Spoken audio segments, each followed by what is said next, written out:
ചോദ്യം 1. പിതാവിനെയോ മാതാവിനെയോ ദുഷിച്ചു പറയുന്നവൻ മരിക്കട്ടെ എന്ന് പറഞ്ഞതാര്?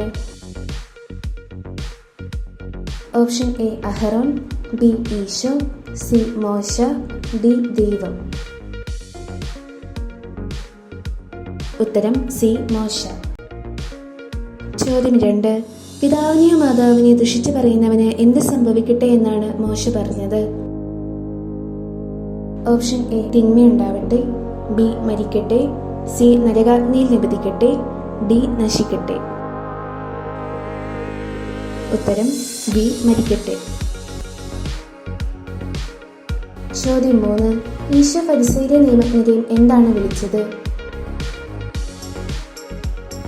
ഓപ്ഷൻ എ നീതിമാന്മാർ, ബി കപടനാട്യക്കാർ, സി വിശ്വസ്തർ, ഡി നീചന്മാർ. ഉത്തരം ബി കപടനാട്യക്കാർ.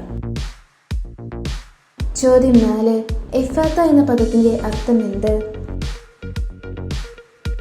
ഓപ്ഷൻ എ അടയ്ക്കപ്പെടുക, ബി തുറക്കപ്പെടട്ടെ, സി തുനിയുക, ഡി മാറിപ്പോവുക. ഉത്തരം ബി തുറക്കപ്പെടട്ടെ. ചോദ്യം 5. യേശു പറഞ്ഞത് പ്രകാരം ഒരു മനുഷ്യനെ അശുദ്ധമാക്കുന്നത് എന്താണ്? ഓപ്ഷൻ എ പുറത്തേക്ക് വരുന്ന ഭക്ഷണം, ബി ഉപവാസമില്ലായ്മ, സി കൈ കഴുകാതെ ഭക്ഷണം കഴിക്കുന്നത്, ഡി ഉള്ളിൽ നിന്ന് പുറപ്പെടുന്നവ. ഉത്തരം ഡി ഉള്ളിൽ നിന്ന് പുറപ്പെടുന്നവ. ചോദ്യം 6. ഫരിസേയരും നിയമജ്ഞരും അനുസരിച്ചിരുന്നത് എന്ത്? ഓപ്ഷൻ എ ദൈവത്തിന്റെ വചനങ്ങൾ, ബി സദുക്കായരുടെ ചട്ടങ്ങൾ, സി പിതാക്കന്മാരുടെ പാരമ്പര്യങ്ങൾ, ഡി മോശയുടെ നിയമങ്ങൾ. ഉത്തരം സി പിതാക്കന്മാരുടെ പാരമ്പര്യങ്ങൾ. ചോദ്യം 7. ഈശോ അവരുടെ ആചാരങ്ങളെ എന്തായിട്ടാണ് വിളിച്ചത്? ഓപ്ഷൻ എ ആത്മീയതയില്ലാത്തത്, ബി ദൈവം പ്രസാദിച്ചവ, സി മനുഷ്യാചാരങ്ങൾ, ഡി നബികൾക്ക് ലഭിച്ച ചട്ടങ്ങൾ. ഉത്തരം സി മനുഷ്യാചാരങ്ങൾ. ചോദ്യം 8. ഈശോ അന്ധനെ സുഖപ്പെടുത്തിയതിനു ശേഷം എന്താണ് ചെയ്തത്? ഓപ്ഷൻ എ അവനെ തിരിച്ച് വീട്ടിലേക്ക് അയച്ചു, ബി അവന്റെ വിശ്വാസം പ്രശംസിച്ചു, സി അവനെ പള്ളിയിൽ പ്രവേശിപ്പിച്ചു, ഡി ഇത് മറ്റാരോടും പറയരുതെന്ന് പറഞ്ഞു.